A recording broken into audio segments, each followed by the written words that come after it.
Қайырлы күн достар, менің каналыма қош келдіңіздер. Бүгін сіздермен өте оңай жасалатын, өте дәмді болып шығатын творожный ушки печеньесінің рецептісімен бөліскім келіп отыр. Сүзбе мен жұмсақ сары майды шанышқамен біркелкі болғанша езіп аламыз. Қопсытқыш саламыз және ұнды біртіндеп саламыз. Әркімнің сүзбесі әртүрлі болады, соған қарай көбірек немесе азырақ ұн керек болады. Жұмсақ, қолға жабыспайтын қамыр шығуы керек. Шыққан қамырды тоңазытқышқа бетін жауып, жарты сағатқа қойып қоямыз.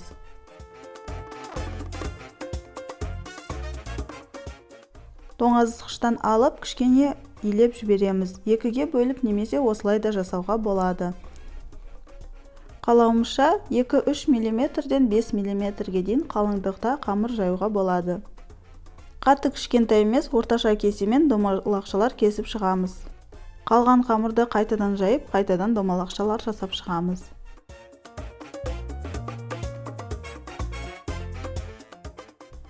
Тәрелкеге қант сеуіп, видеодағыдай печенье жасаймыз.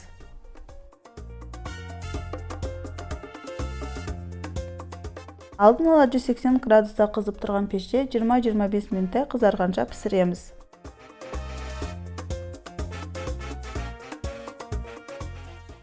Печеньелер өте оңай және тез жасалады. Жасап көрулеріңізге кеңес беремін.